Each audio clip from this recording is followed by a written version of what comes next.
နော်ကုကုပြသွားမယ်အဲ့တော့ကုကုပြလို့ပြောလိုက်ရင်ကုကုပြအဲ့တော့ तू ကကုတလေနကုတလာဗျာကတံအဲ့ဒါလေးလည်းရင်းနှီးပါစေနော်တင်ချာလေးပါလေရေးတွက်ခိုင်းရင်ကုကုဆိုရင်အတူသွားရေးလို့မရအောင်နော်အဲ့ဒါလေးကကျမတို့ဒီတင်ချာ9ချက်ရှိတဲ့ဟာလေးတွေပေါ့ထူးခြားတာလေးတွေရေတွက်ခိုင်းတတ်တယ်10မှတ်တောင်ပေးတာနော်ဥမာအဲ့တင်ချာရေတွက်ပြပါဆိုရင်အဲ့ကုတလေနကုတလန်ကုတလေနအပြာကတန်းအဲ့ဒီ9ချက်လောက်ရေးပြီးတစ်ခုလေးတူတူလေးနဲ့ပေးပြီးတော့10မှတ်ပေးတတ်တယ်အဲ့တော့အဲ့10မှတ်ပေးရင်လည်း10မှတ်ရအောင်ဒီဟာလေးရေတွက်ထိုင်ရမယ်နော်ကုတလေနကုတလန်အတွက်ကောက်တော့မယ်အဲ့တော့ထုံးစံအတိုင်းကျမတို့ကုတလေနကုတလန်လို့ပြောလိုက်ရင်ပစ္စည်းဘက်အချမ်းမှာကုသိုလ်ဆိုတဲ့နံတရားဒါကြောင့်ကုသိုလ်21စေတသိက်38ပစ္စည်းဥပ္ပံဘက်အချမ်းမှာလေကုပြာဆိုတော့နံတရားပါတယ်အဲ့တော့ကုသိုလ်21စေတသိက်38အဲ့ဒီမှာကျမတို့နော်နှစ်ဖက်လုံးမှာနံပါတဲ့အတွက်ကြောင့်အစိတ်နာမခန္ဓာလို့ထည့်လိုက်ပါနော်အစိတ်နာမခန္ဓာနောက်ပြပါတဲ့အတွက်ကြောင့်စိတ်တစားရုပ်ထည့်လိုက်ပါအောင်အဲ့တော့ခုနတော့မှပစ္စည်းဥပ္ပံဘက်မှာစိတ်တစားရုပ်ကြီးပဲရှိလို့ကုသိုလ်ပြုအပ်သောစိတ်တစားရုပ်လို့ကျမတို့သုံးတယ်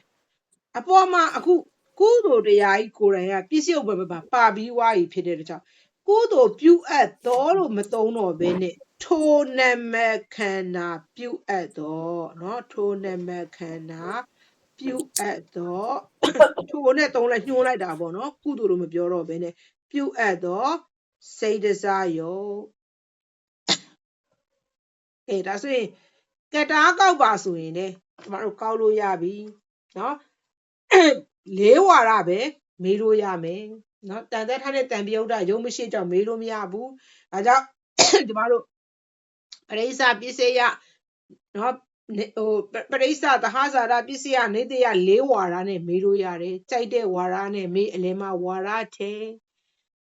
ရုပ်ပါတဲ့အတွက်ကြောင့်ဘုံတက်ရင်ပစ္စည်းဘက်အချမ်းမှာတခါတည်းဘုံတက်လိုက်ဒါကြောင့်ကျမတို့ဒီမှာပြင်စာဝေါ်လေးတက်ထားလိုက်အဲ့လိုမျိုးလေးပြည့်စုံရေးမယ်ဆိုရင်ဒီအကောက်လေးတွေရေးတဲ့ကလေအပေါ်မှာနည်းနည်းလေးခွာရေးနေရာလေးခြံအောင်ပေါ့နော်ပြီးရင်အကျန်းထဲမှာအကုန်ပြည့်စုံရေးထားပြီးတော့မှကျမတို့အချောဖြည့်တဲ့အခါကျရင်မကြံခဲ့ပါဒါဆိုရင်ကျမတို့ကတ်တားအရင်ကောက်ပြီးတော့မှဟိတ်ပတ်ကောက်တာသွားမယ်အဲ့တော့ကတ်တားကောက်ရဲဆိုတဲ့အတွက်ကြောင့်ကုတလေနာကုတလာဗျာကတံ၌ကုတလောစာနှစ်ပါးဖြစ်သွားပြီဖြစ်တဲ့ကြောင့်ကုတလောစာအဗျာကဒောစာဟူသောကတ္တာပုတ်ဤအရာကစာရေးတာသေဝမြင်ရရလားမသိဘူးမြင်ရရင်ခုနလိုပဲပြန်ကြည့်ပေးမယ်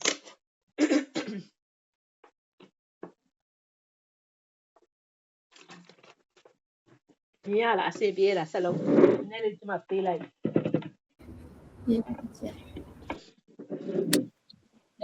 ်ဆရာမဟုတ်ကဲ့မရရင်ဖုန်းအရင်သေးတဲ့လူတွေပဲမြင်ရမှာဆိုပြောနော်ပြန်ကြည့်ပေးမယ်စာရေးရနည်းနည်းများတော့ကြည့်ငိမ့်နေရကျအောက်ထိချုပ်မမြင်ရလို့အဲ့တော့မှကျမတို့ပြေစာဝေါကာရเนาะပစ္စည်းဘက်ချမ်းကတားကောက်နေတာဖြစ်တဲ့ကြောင့်ပစ္စည်းဘက်ချမ်းကိုအရင်ရေးရမယ်ဖြစ်တဲ့ကြောင့်ပြေစာဝေါကာရဘုံ၌ဖြစ်သောအခါပစ္စည်းဘက်ချမ်းရေးပြီးကုသိုလ်21စေတသိက်38အစိတ်နာမခန္ဓာကိုလေးဝါရရတယ်ကြိုက်တဲ့ဝါရနဲ့မေးဆွဲ၍ဖြစ်သောကျမတို့ပရိစ္ဆဝါရနဲ့ဖြည့်ပေးတယ်ဒါကြောင့်ပရိစ္ဆဝါရနဲ့သုံးတာများလုံးအချင်းလို့ပရိစ္ဆဝါရကိုပဲဆွဲနေမယ်နော်စာမဝဲရောက်ရင်မေးခွန်းကိုတေချာဖက်ဘာဝါရနဲ့မေးတယ်လေမင်းလေးနဲ့ဝိုင်းထားလိုက်အဲ့တော့မှ ဖြည့်တဲ့အခါကျရင်ငါတို့ဘာဝါဒနဲ့ဖြည့်ရမယ်ဆွဲ၍ဖြစ်တော့အဲ့တော့ပစ္စည်းဥပ္ပံတရားတွေထဲတော့မယ်ကုသိုလ်21စေတသိက်38အစိတ်စေတသိက်30ကျမထားမယ်ထည့်ရအောင်အစိတ်နာမခန္ဓာထိုနာမခန္ဓာပြုအပ်သောနော်ထိုနာမခန္ဓာပြုအပ်သောစိတ်တစားယုတ်ပြီးဆုံးသွားပြီမို့လို့နောက်ဆုံးမှာပစ္စယုတ်ပံတရားရာဤကတားကောက်လို့ပြီးပြီဟိတ်ဘက်ကောက်မယ်ဟိတ်ဘက်ကောက်ရင်အပေါ်ကကုချင်းတူတယ်ဟုတ်လားဟုတ်အပေါ်ကကုချင်းတူတော့ကျမနော်အချင်းနော်အောက်ကစိတ်တစားယုတ်ကမတူတော့အမည်ခေါ်မယ်ပေါ့ဒါကြောင့်နော်တဟာဇာတပြည့်စေရာဟူသောဟိတ်ဘက်ဤအရာကအဲ့တော့မှအချင်းနာမခန္ဓာစိတ်တစားယုတ်အားတက်တော့ဒါပဲနော်နာချင်းရှိတော့မှအချင်းအားတက်တော့ဒီမှာစိတ်တစားယုတ်လေးပို့လာတော့ခုနမှာပဲစိတ်တစားယုတ်လေးပို့တာပဲရှိတယ်တူပဲနော်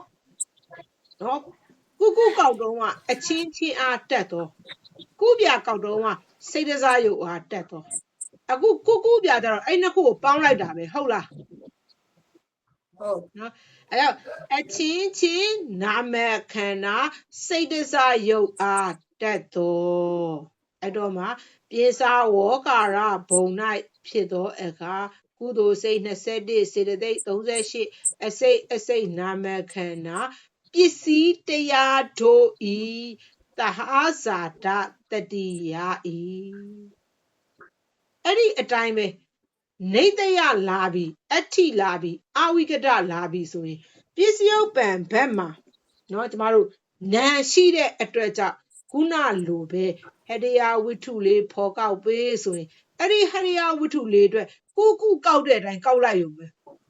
ဘာမှထပ်ပြီးတော့အသစ်ဆန်းကောက်ရတာမဟုတ်ဘူးဒါကြောင့်ကုကောက်တာလေးတစ်ချက်ရထားရင်အာကုကောက်လဲဒီတိုင်းပဲเนาะကောဒီမန်ပစ္စယုပ္ပံဘက်မှာနံပါလာပြီဟဲ့ဆိုရင်နေတယတို့အဋ္ဌိတို့အဝိကရာတို့အတွက်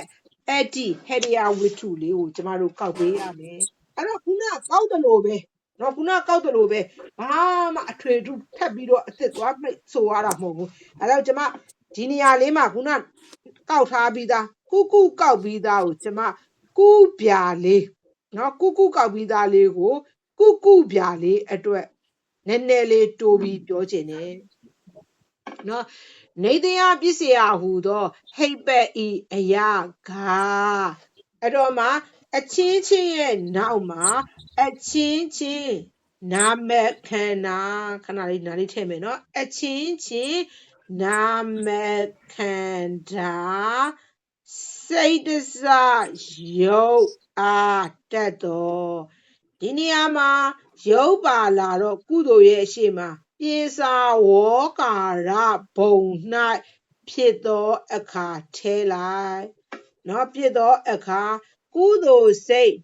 21စေတသိက်38အစိတ်နာမခန္ဓာပစ္စည်းတရားတို့ဤသဟာဇာတနေတယတတိကဲပြီးခုနကုကောက်တယ်လို့ပဲဟရိယဝိထုလေးကိုဖော်ကောက်ဆိုရေးလဲတူပဲဒါကြောင့်ကျမတို့ဣသဝေါကာရဘုံ၌ဖြစ်သောအခါနောက်သောကုသိုလ်စိတ်ဧကဝိတအားတက်သောဝုထောမနောရဝေဇံအစရှိသောရှေးသောရှေးသောစိတ်နဲ့အတူဥပတ်သောဟရိယဝိထု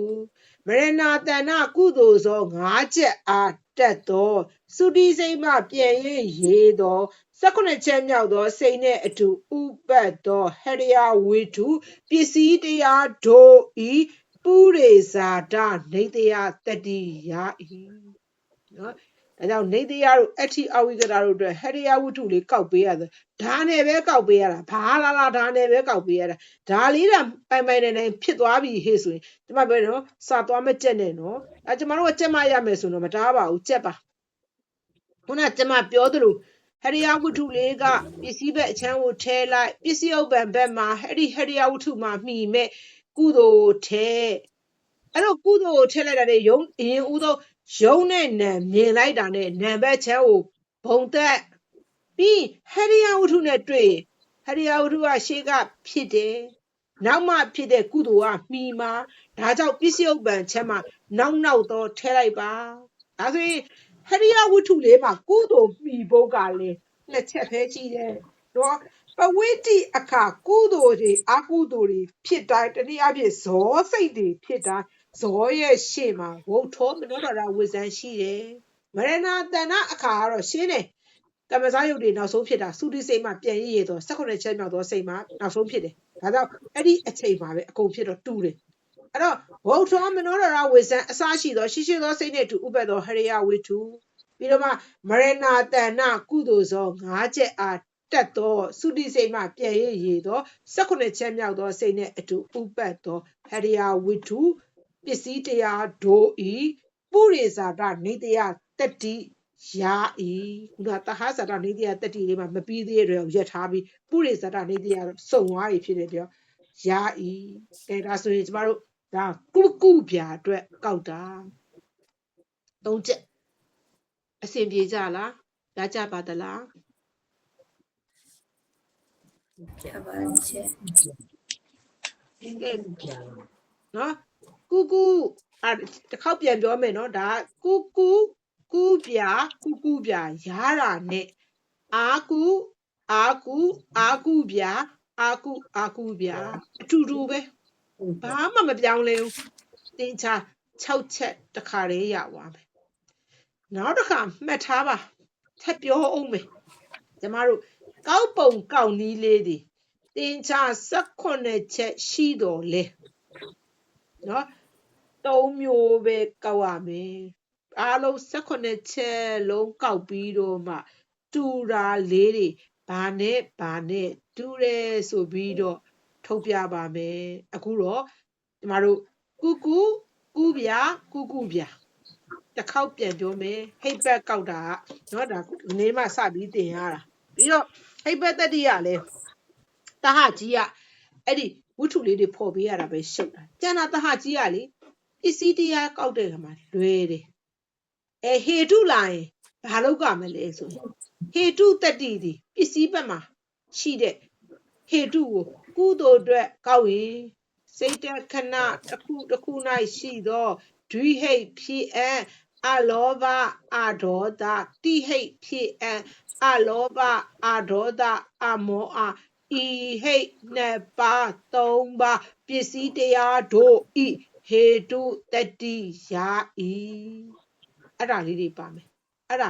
အငယ်တွေကိုဇက်တိုက်ကောက်ပြရင်ပိုမြင်သွားပြီးမှတ်မိလွယ်မယ်နော်ဟေတုနေရာမှာခုနဤဟိတ်နှစ်ပါး3ပါးအဓိပတိကြတော့နော်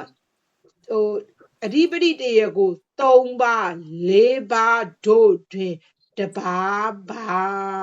အဓိပတိကြတော့တပြိုင်တည်းအဓိပတိတက်လို့မရကြတော့တပါးပဲတက်လို့ရကြတော့တပါးပါဆိုတာပါမယ်3ပါး4ပါးဆိုတာကဒွိဟိတ်ဆိုရင်3ပါးပေါ့တိဟိတ်ဆိုရင်4ပါးပေါ့အဲ့လိုပုံစံမျိုးနဲ့ကောက်ရတာဒါဆိုရင်ကျမတို့ဟောဒီမှာနော်ဟိတ်ဘက်ကောက်လေးကိုပြန်ပြောတော့မယ်ကတားကောက်နဲ့ဟိတ်ဘက်ကောက်ကိုရှင်ပြီးပြောတော့မယ်ကိုဘာသာကိုဗလာစာရွက်မှတ်စုမှာနော်ကျမဟိတ်ဘက်ကောက်နီးကတားကောက်နီးဟိတ်ဘက်ကောက်နီးလေးမှတ်ချက်လေးကိုရေးထားပါနော်စပြီးပြောတော့မယ်နော်အဲ့ဒါလေးရေးထားပါကတားကောက်မယ်ဟိတ်ဘက်ကောက်မယ်ဆိုရင်အဲ့ဒီ formula တိုင်းကောက်ပါအဲ့တော့မှတ်စုလေးမှာအရင်ဦးဆုံးနေလွယ်ထင်လွယ်တဲ့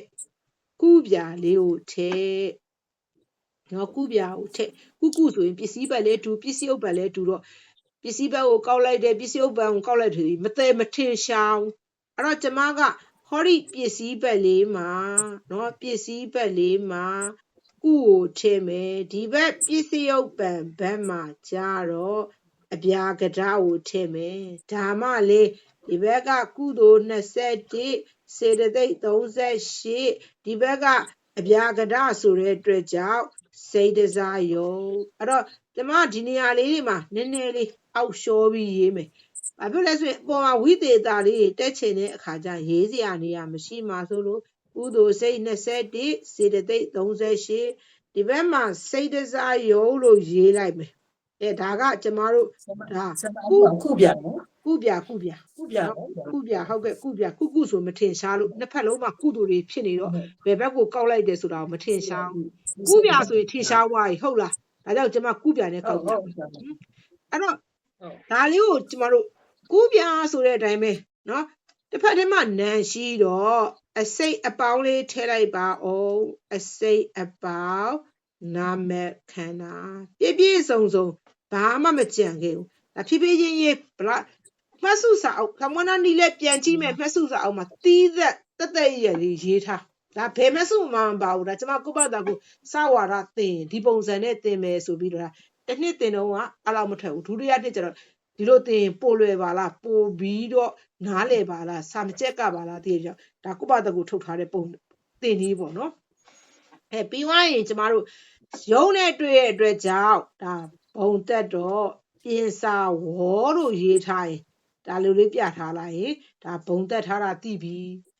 ကုသိုလ်နဲ့ပတ်သက်တော့ကုသိုလ်ပြုအပ်တော်ဆိုတဲ့အခါရလေးထဲလိုက်เนาะကုသိုလ်ပြုအပ်တော်ထဲလိုက်ကဲဒါဆိုရင်ကျမတို့ပစ္စည်းဘက်ကောပစ္စည်းဥပ္ပံဘက်ကောစုံပြီအဲ့တော့မှကျမတို့ကက်တာကောက်ရန်ဆိုပြီးတော့မှတ်ချက်ရေးတော့မယ်เนาะကက်တာကောက်ရန်အဲ့တော့မှပစ္စည်းဘက်เนาะနံပါတ်1เนาะနံပါတ်1ချက်ပစ္စည်းတရားကိုအရင်စာယူရန်ဟုတ်လားကျမတို့ပစ္စည်းတရားကိုအရင်စာယူရန်ပြီးတော့မှအောက်မှာအပြည့်အစုံယူမယ်เนาะပစ္စည်းတရားကိုအရင်စာယူရန်နံပါတ်2ပစ္စည်းတရားယူပြီးွားရင်ပစ္စည်းတရားကောက်ပြီးလျင်မေးသောဝါရထည့်ရန်မေးသောထည့်ထားနော်ဘာဝါရနဲ့မေးမှလဲမေးသောဝါရထည့်ရန်ဒါဆိုရင်နံပါတ်2နံပါတ်3နော်နောက်ဆုံးနောက်ဆုံးမှာနောက်ဆုံးကပြီးတော့မှနော်ဝါရပြီးလျင်ပစ္စယုပ္ပံတရားကိုယူပါနော်ပစ္စယုပ္ပံတရားကိုယူပါနံပါတ်4ကြံခဲ့တတ်ကြလို့နောက်ဆုံး၌ပစ္စယုပ္ပံတရားယာဤနှင့်အဆုံးသတ်ပါရေးချက်ပဲရှိတယ်နော်ပြီးပြီဒါကတားကောက်ပုံကောင်းလေးအဆုံးသတ်ပါအဲ့တော့မှကျွန်မနော်ကတားကောက်လေးကိုရေးပြောမယ်အဲ့တော့မှကုပြအတွက်ကောက်တာဖြစ်တဲ့အတွက်ကြောင့်ကုသလေနအဗျာကတံ၌ပုံစံတကြအဗျာကတံ၌အဗျာကတောဓမ္မောဟုသောကတာပုတ်ဤအရာက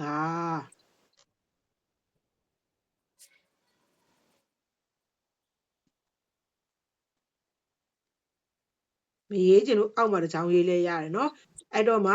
ကျမတို့ပစ္စည်းဘက်အချမ်းကိုအရင်ရေးရန်ဆိုတဲ့အတွက်ကြောင့်ပြင်စာအကျမ်းထဲမှာပြင်စာဘုံတက်ထားပြီးနော်ပြင်စာဝေါကာရဘုံ၌ဖြစ်သောအခါကုသိုလ်စိတ်21စေတသိက်38အစိတ်အပေါင်းနာမခန္ဓာကိုဒ ဒီနေရာမှာလေခုနစာထဲမှာကျွန်မကိုမရေးပေးတာကဆွဲ၍ဖြစ်သောဆိုကိုပါတယ်တဟန်းစာရဝါရနဲ့မင်းကိုတက်ကြတာမဟုတ်နှစ်တက်ကြတာနှစ်တကွဖြစ်သောနော်ကုသိုလ်စိတ်21စေတသိက်38နှစ်တကွဖြစ်သောဒါကြောင့်ကိုလေးကိုထည့်ပြောတော့ဒါခဏခဏလေးပြောရင်းနဲ့ကိုကတော့မှတ်မိနေပါပြီနော်အစိတ်အပေါင်းနာမည်ခန္ဓာကိုပရိစ္ဆဝါရထွက်တာဖြစ်တဲ့ကြောင့်ဆွဲ၍ဖြစ်သောဒါဆိုရင်ကျမတို့ပစ္စယုပ္ပံတရားထည့်တော့မယ်ကုသိုလ်ပြုအပ်သောပစ္စယုပ္ပံတရားမှာကုသိုလ်ပြုအပ်သောစိတ်တစားယုတ်ဟောတာစိတ်တစားယုတ်ပစ္စယုပ္ပံတရားယာဤ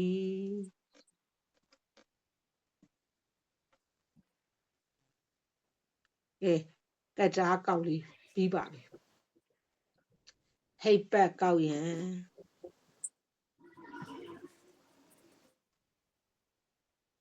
ဟုတ်တယ်ဟိတ်ပတ်ကောက်ရင်အဲ့တော့နံပါတ်1နော်ပစ္စယုပ္ပံဘတ်တုနော်ပစ္စယုပ္ပံဘတ်တုအရင်တက်ပါအဲ့ဒီမှာနော်ရင်တက်တဲ့အခါမှာနော်ကျမတို့တဟကြီးနော်တဟကြီးတဟလည်းဒီမှာနှစ်ဖက်စလုံး၌အဲ့ဒါရေးလိုက်ပါမယ်နှစ်ဖက်စလုံး၌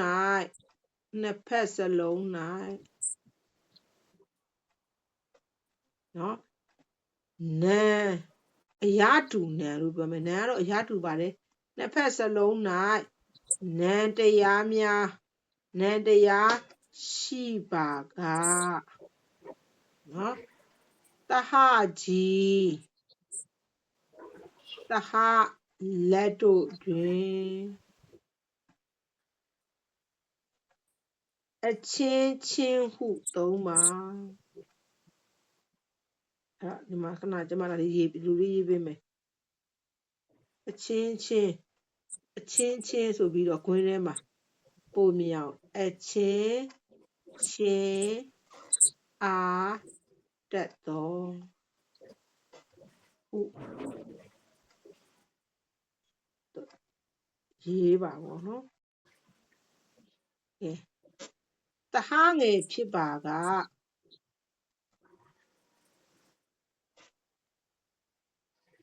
တံပယုတ်တက်ခန္ဓာဟု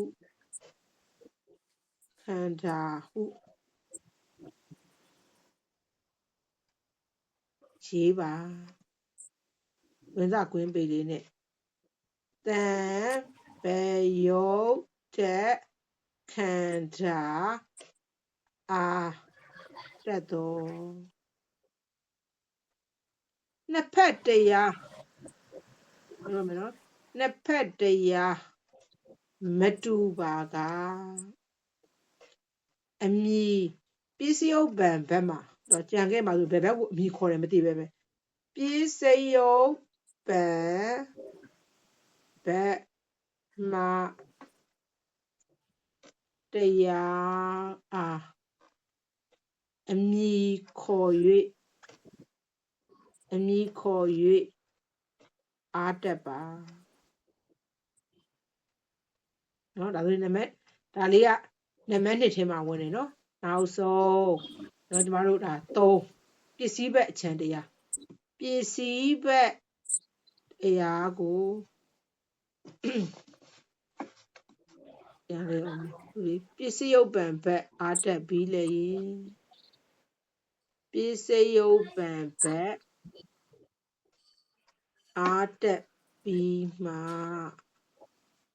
ပစ္စည်းတရားကိုပြည့်စုံစွာကြံခဲ့လို့မရအောင်နော်ပစ္စယုပ္ပံတော့ကခေါင်းဆောင်လေးပဲအမည်ခေါ်ပြီးအားတက်တာကုသိုလ်စိတ်21အားတက်တော့စိတ်တစားရုပ်အားတက်တော့ပဲဒါပေမဲ့ပစ္စည်းပဲအချမ်းယူရတော့အရာတရားအသေးစိတ်ကြံခဲ့လို့မရအောင်ပစ္စည်းတရားကိုပြည့်စုံစွာ ကောက်ပါနော်ပြည့်စုံစွာယူပါပြည့်စုံစွာယူပါနံပါတ်၄နော်နောက်ဆုံး၌ခုနပြစ်ကတားကောက်တုံးကလေနောက်ဆုံး၌ပစ္စယုပ္ပံတရားရဤနဲ့အဆုံးသက်ပါဒီမှာကျတော့နောက်ဆုံး၌ပစ္စည်းတရားတို့ဤတို့တရားကိုကြံခဲ့ပြန်ပြီပစ္စည်းတရားတို့ဤကွက်လက်တတိယဤဆိုင်ရာတတိပေါ့နော်ကွက်လက်လို့ပြောထားတာဟေတုအတွက်ကောက်ဟေတုတတိနော်ဆိုင်ရာတတိလေးကိုကွက်လက်လေးထည့်ထားကွက်လက်တတိယဤကဲအဲ့ဒါကျမတို့သူ့ကိုနမူနာကုပြအတွက်ကောက်တော့မယ်သဟာဇာတပစ္စယဟုသော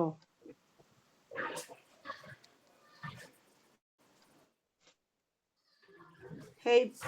ဤအယကနော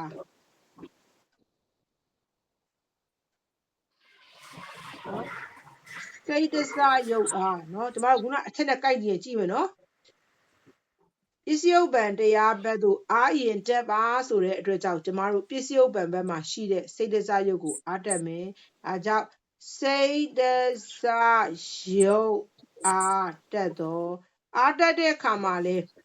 နာနာချင်းဆိုရင်အကြီးအလက်တွေကအချင်းချင်းအားတက်သွန်းနဲ့သုံးမယ်အခုအမီနှစ်ဖက်တရားမတူတဲ့အတွက်ကြောင့်ပစ္စယုပ္ပံဘက်မှာရှိတဲ့စိတ်တစယုတ်ကိုအမီခေါ်တတ်တာအဲကြောင့်စိတ်တစယုတ်အားတက်တော့အားတက်ပြီးွားပြီခုနအချက်တိုင်းပဲကျမတို့ပစ္စည်းတရားတွေရေးတော့မယ်အပြည့်စုံရေးဒါကြောင့်ပြင်စာဝကာရဘုံ၌ဖြစ်သောအခါ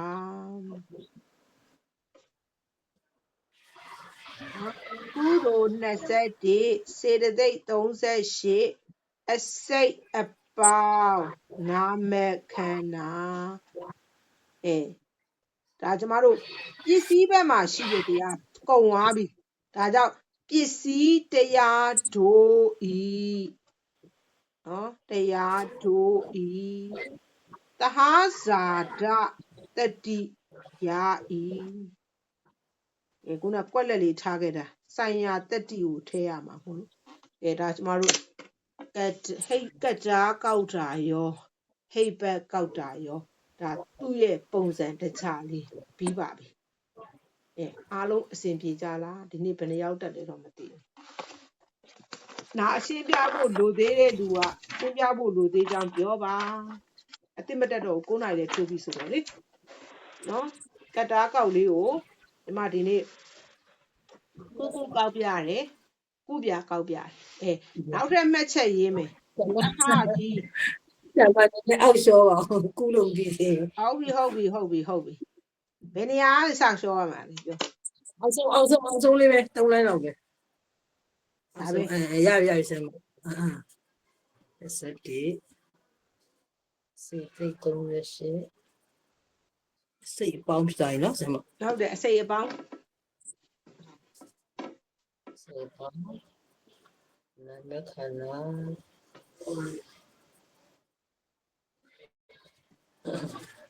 စိတ်တရားတို့ဤဟာစာတတိရပြီစမ်းအထူးမဲ့ရဲ့လေတဟကြီး၄ခုတွင်နော်စိတ်တစားယုတ်ပါတော့မဟာဘုတ်အထိကောက်ရန်အဲ့တော့ဂွင်းစဂွင်းပေလေးနဲ့မဟာဗုဒ္ဓကောက်တာဘယ်လိုကောက်လဲဆိုရင်အချင်းအား၎င်းဥပါဒာယုတ်အား၎င်းတက်သောမဟာဗုဒ္ဓ၄ပါးဒါ၄ပါးထည့်ကောက်မယ်နော်မဟာဗုဒ္ဓ၄ပါးအဲ့ဒါဂွင်းစဂွင်းပေလေးနဲ့နောက်တစ်ခါနေတယအထိ အာဝိကတာ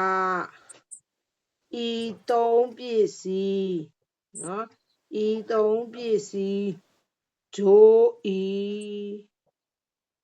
ပစ္စယုတ်ပံဘက်တွင်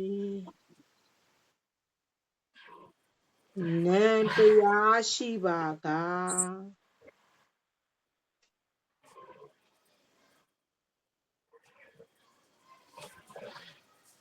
ဟတယဝေထုနှလွာခါရင်နှလွာလို့ပါတယ်နှလွာထဲကောက်ပါဒါပဲကောက်ပုံကောက်နည်းလေးကထဲ့ကျင်တပါဆိုလဲမှတ်မိအောင်နောက်ဆုံးစာရေးထားလို့ရတယ်နော်အော်မင်းရှောပါဟုတ်ဒီထိလားတက်ရှောမလားရကြမှာပြစ်ပန်နေတရားအထိဟုတ်ကဲ့မာရဒီပါ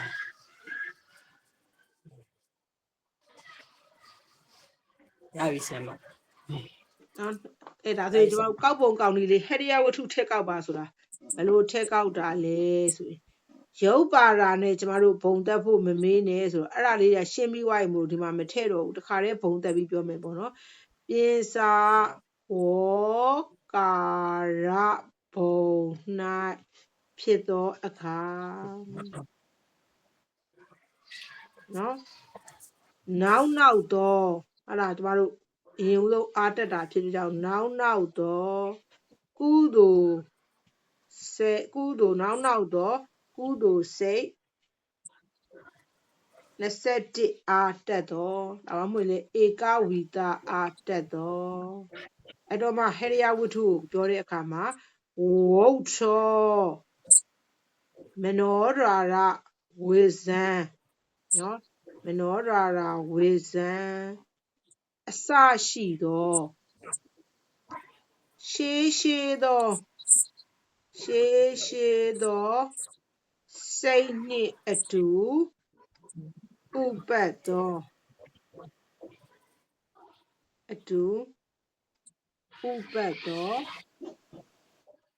ဟရိယဝတ္ထုနှလွှာဆိုတဲ့ကြောင့်တလွှာပြီးပြီအဲ့ဒီမှာမပြီးသေးတော့ဟရိယဝတ္ထုပုတ်ကလေးချထားနောက်တစ်ချက်ကောက်တဲ့အခါမှာနော်မရဏ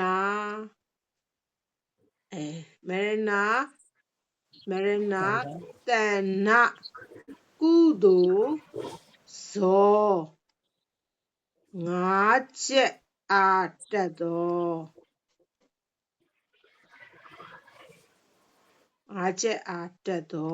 နော်သုတိစိတ်မှပြန်ရေသော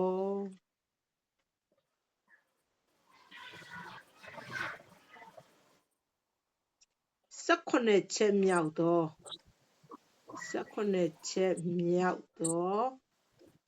စိတ်နှင့်အတူ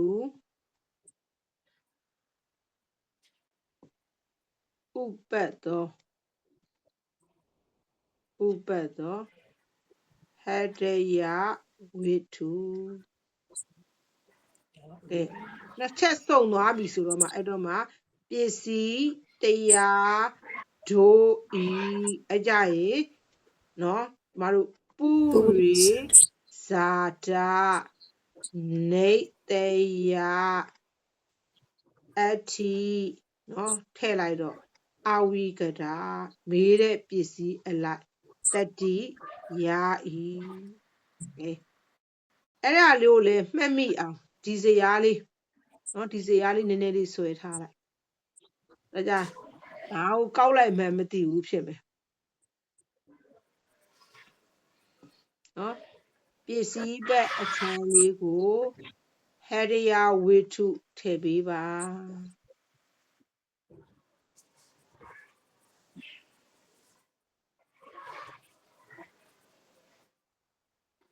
ဒီဘက်မှာအောက်ချရေးမယ်ခေပြည့်ယူခေပြည့်ကမပါလားကု21ဒီဘက်မှာနောက်တစ်ချက်ကမရဏတဏ္ဏကုဇော5ချက် ပူဇော်5ချက်ကဲအဲ့မှာရုံးနဲ့နံနဲ့တွေ့တော့ဘုံသက်ပြင်စာဝေါဘုံသက်ချာအဲ့တော့ပူးတွေဟရိယဝတ္ထုမြင်တိုင်းရှေ့နောက်သုံးမယ်ဒါကြောင့်နောက်တော့ဆိုတဲ့ဝိသေသထည့်ပြီးတော့မှကု20အဲ့တော့မှဟောဒီမှာဟရိယဝတ္ထုလေးမှာဟောဒီနောက်တော့ကုသိုလ်ဇောအတွက်နဲ့တခါမရဏတဏ္ဍာဇောအတွက်ကတခါဒါကြောင့်ဟောဒီမှာဒါဝုတ်ထောမနောဒရာဝိဇံလို့ရေးထားတာ ਨੇ အဲ့ဒါကျမတို့ကနော်ဝုတ်ထောမနောဒရာဝိဇံအစရှိသောရှေးသောလို့ဆိုရင်ဟောပြီဒီဘက်မှာကြတော့သုတိစိတ်မှာပြန်၍ရေတော်ဒီလောက်ဆိုရပြီနော်ကဲအဲ့ဒါလေးပြီးသွားရင်ဒါကျမတို့ဒီနေ့ကုပြကောက်တာအတွက် main အချက်တွေပြီးပါပြီနောက်တစ်ပတ်ကျရင်ဇန်နဝါရီဆက်ကောက်ပါမယ်ဒီနေ့အတွက်ကတော့လောက်ပါပဲကျေးဇူးတင်ဆရာမ ဟုတ်ကဲ့ပါ နောက်တစ်ပတ်ကျရင်တရက်စီခွဲပြီလားဒီချက်ခွဲပြီနော် ခွဲသေးဘူးဟုတ်နှစ်လပိုင်းလဆန်းတက်ကလေးကြည့်လိုက်အောင်မယ်နော်အဲ့ကြရင်တော့ကျမသုဒ္ဓတင်ချားတွေအားလုံးရဲ့သုဒ္ဓတင်ချားတွေကိုကျွမ်းကြည့်အောင်တစ်ပတ်လောက်တင်အောင်မှအဲ့တော့မှတင်ပြီးတော့မှစတင်ချသွားမယ်ဒီတိုင်းပဲတက်ကလေးတစ်ချက်လောက်ကြည့်လိုက်အောင်ရက်တည်းမှားချိမှာဆိုလို့ရှစ်ကို ဟုတ်ပြီရှစ်ဟုတ်တယ်တနင်္ဂနွေတနင်္လာနော်ချစ်ကိုမဟုတ်1နှစ်လေတနင်္ဂနွေတနင်္လာဖေဖော်ဝါရီထဲဝင်သွားရင်1ရက်နဲ့2ရက် Sunday နဲ့ Monday လေဟုတ်တယ်ဆရာမ February က1ရက်နေ့က Sunday အဲ့ Sunday Monday မှာ Sunday မှာစဝိတင်ပြီး Monday မှာအဲ့ဒီသုဒ္ဓတင်ချာကြီးစကောက်တော့မယ်နော်အဲ့တော့မှဟိုနောက်ပဲကြာကျွန်တော်စတင်ချာတင်လို့ရမယ်အဲ့ဒါစတင်ချာပဲလာမေးနေတဲ့လူတွေအဲ့ဖေဖော်ဝါရီ2ရက်နေ့ကိုမဖြစ်မနေတက်ပါလို့သုဒ္ဓတင်ချာမှမရဘူးဆိုရင်တစ်ခါလေးပြောပါအောင်မယ်ကျွန်မနည်းနည်းလေးတပည့်